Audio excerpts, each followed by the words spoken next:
JK Sports Network, analyse tactique des quarts de finale de la Ligue des champions de l'UEFA. Bonjour passionnés de football. Bienvenue sur la couverture complète du réseau JK Sports pour les quarts de finale de la Ligue des champions de l'UEFA. Aujourd'hui, nous allons analyser les résultats des matchs palpitants de mardi et regarder vers les matchs excitants de mercredi. Sophia et Marc, commençons avec les résultats de mardi. Bienvenue dans l'analyse tactique détaillée du premier match des quarts de finale de la Ligue des champions de l'UEFA entre le Bayern Munich et l'Inter Milan. Le match s'est terminé par une victoire de l'Inter 2-1 à l'Allianz Arena. Plongeons dans les nuances tactiques qui ont défini cette rencontre. Sophia, pourrais-tu commencer par nous expliquer l'approche du Bayern Munich pour ce match? Bien sûr, JK. Le Bayern Munich a commencé le match avec sa stratégie caractéristique de pression haute, cherchant à dominer la possession et à mettre la pression sur la ligne défensive de l'Inter. Le duo de milieu de terrain, Joshua Kimmich et João Palhinha, a cherché à contrôler le tempo, facilitant les transitions rapides vers le trio offensif composé de Michael Olise, Leroy Sané et Harry Kane. Cette approche a été évidente dans les premières minutes, car le Bayern a créé plusieurs occasions de marquer, y compris une tentative notable de Kane, qui a frappé le poteau à la 26e minute. Cependant, malgré leur domination de la possession, le Bayern a rencontré des difficultés pour percer le bloc défensif compact de l'Inter.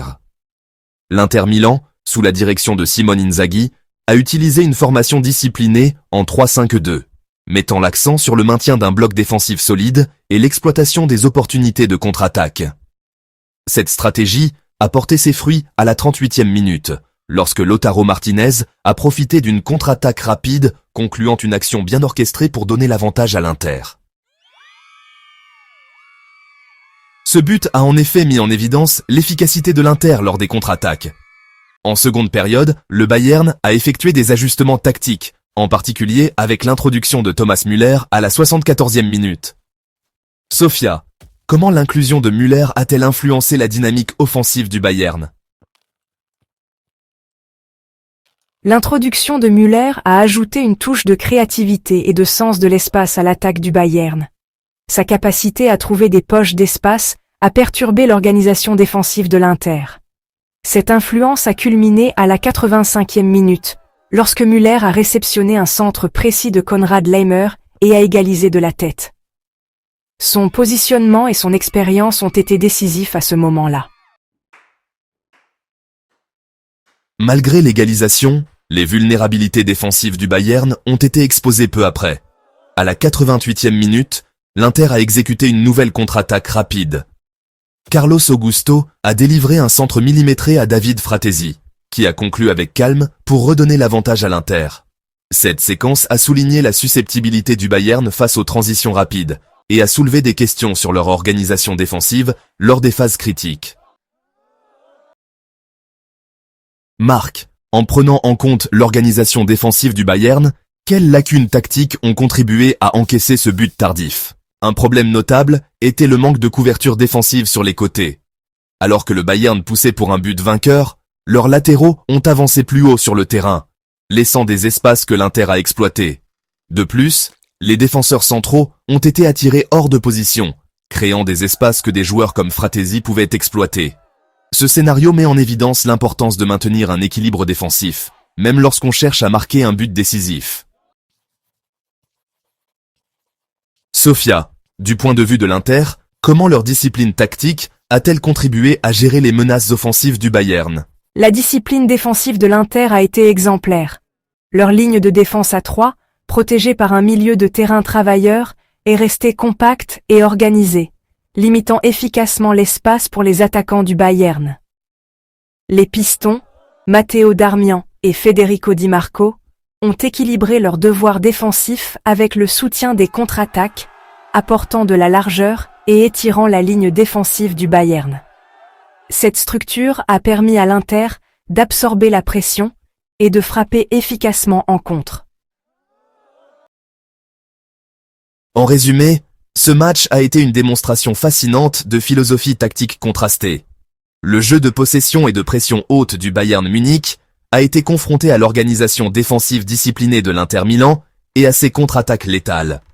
Le résultat prépare le terrain pour un deuxième match intrigant au San Siro, où le Bayern devra corriger ses faiblesses défensives et trouver des moyens de percer la défense solide de l'Inter.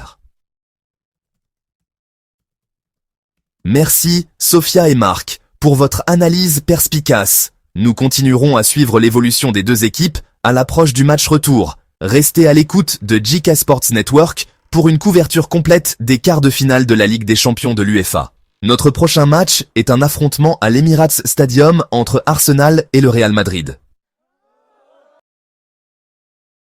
Allô, passionnés de football, bienvenue à nouveau sur JK Sports Network pour l'analyse complète du premier match des quarts de finale de la Ligue des Champions, où Arsenal a livré une victoire écrasante 3-0 contre le Real Madrid à l'Emirates Stadium. Plongeons dans les nuances tactiques qui ont défini cette rencontre. Sophia, pourrais-tu commencer par décrire l'approche stratégique d'Arsenal? Bien sûr, JK. Arsenal est arrivé dans ce match avec un plan de jeu bien défini, axé sur une défense disciplinée et des transitions rapides. Ils ont maintenu une formation compacte, fermant efficacement les espaces et limitant les options offensives du Real Madrid. Cette solidité défensive leur a permis d'absorber la pression et de lancer des contre-attaques rapides, en utilisant la vitesse de leurs ailiers pour exploiter les flancs. Le Real Madrid visait à dominer la possession et à construire le jeu patiemment depuis l'arrière. Cependant, le pressing haut d'Arsenal a perturbé leur rythme, forçant des erreurs et empêchant une progression fluide du ballon. Malgré leurs efforts pour utiliser le génie individuel de joueurs comme Kylian Mbappé et Vinicius Junior, ils ont eu du mal à pénétrer les lignes défensives bien organisées d'Arsenal. Le match a été ouvert en seconde période. Sophia, peux-tu nous expliquer la séquence menant au premier but? Bien sûr. À la 58e minute, Arsenal a obtenu un coup franc à environ 25 mètres du but après une faute sur Bukayo Saka. Declan Rice a pris l'initiative et a envoyé un tir magnifique, enroulant le ballon par-dessus le mur pour trouver la lucarne, laissant Thibaut Courtois sans chance. Ce but a immédiatement inversé la dynamique du match en faveur d'Arsenal. Marc, le deuxième but était assez similaire au premier. Quels ont été les facteurs clés? En effet, JK. Seulement 12 minutes plus tard, à la 70e minute, Arsenal a obtenu un autre coup franc dans une position similaire. Encore une fois, Declan Rice a démontré sa maîtrise des coups de pied arrêtés, délivrant un tir presque identique qui a trouvé le fond des filets. La discipline défensive du Real Madrid a fait défaut, concédant des opportunités dangereuses sur des coups de pied arrêtés qu'Arsenal a su exploiter. Sophia, le troisième but semblait incarner l'intention offensive d'Arsenal. Comment cela s'est-il déroulé? Absolument. À la 75e minute, Arsenal a orchestré une action offensive fluide. Miles Lewis-Skelly a fait une course incisive sur le flanc gauche, délivrant un centre précis dans la surface. Mikel Merino, déployé comme attaquant de fortune, a parfaitement chronométré sa course et a mis le ballon au fond des filets d'un tir du pied droit. Ce but a mis en évidence la polyvalence d'Arsenal et leur capacité à adapter leurs stratégies offensives efficacement. Marc, défensivement, Arsenal a montré une grande solidité. Qu'est-ce qui a contribué à leur performance? Le système défensif d'Arsenal a été clé dans ce match. Leur ligne de 4 arrières, soutenue par des milieux comme Rice et Thomas Partey, a fait un travail remarquable pour neutraliser les offensives madrilènes. Même lorsqu'ils ont subi la pression en deuxième période, ils sont restés bien organisés, évitant les erreurs coûteuses et déjouant les tentatives de pénétration de Madrid. Une performance remarquable de la part d'Arsenal, avec une victoire qui met les Gunners en bonne position avant le match retour au Santiago Bernabéu. Merci pour votre analyse, Sophia et Marc. Passons maintenant à l'autre match de ce mercredi, entre le PSG et Aston Villa. Ce sera un affrontement palpitant entre deux géants européens qui cherchent à retrouver leur gloire passée. Quart de finale de la Ligue des Champions de l'UEFA. Date, mercredi 9 avril 2025. Match, PSG vs Aston Villa. Le PSG reçoit Aston Villa. Sur le papier, les Parisiens partent favoris, mais les Anglais arrivent en pleine forme. Marc, ton ressenti? Le PSG a l'expérience et des individualités comme Dembélé qui peuvent faire la différence à tout moment. Leur effectif est jeune, mais très talentueux. Cela dit, Aston Villa ne vient pas faire du tourisme. Emery connaît très bien le PSG, et son équipe est en pleine confiance.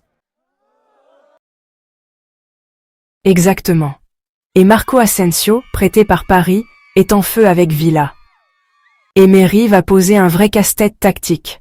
La clé, ce sera la gestion de la pression au Parc des Princes. Vos pronostics. PSG 2-1 Villa, ce sera serré, mais Paris fera le boulot à domicile. 1-1. Villa marque à l'extérieur et met le doute avant le retour. Direction le Camp Nou maintenant, où le Barça affronte Dortmund. L'attaque catalane est en grande forme. Sofia? Le Barça est invaincu en 2025, premier en Liga, finaliste de la Coupe du Roi. Tout roule. Yamal, Rafinha, Lewandowski, c'est un trio explosif. Avec Flick, il y a un vrai équilibre entre rigueur et créativité. Dortmund a des absents importants, surtout en défense, mais ils ont l'habitude de surprendre. Ils vont sûrement jouer bas, chercher la contre-attaque avec Adeyemi ou Malen. S'ils marquent, ils peuvent semer le doute.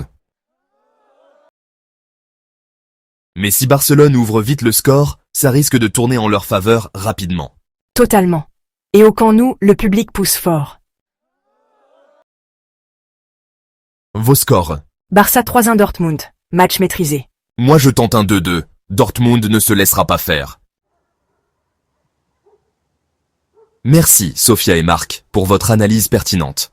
Alors que Barcelone et le Borussia Dortmund se préparent à s'affronter, les fans du monde entier peuvent s'attendre à une rencontre palpitante. Excellente réflexion, comme toujours. Cela conclut notre analyse pour aujourd'hui.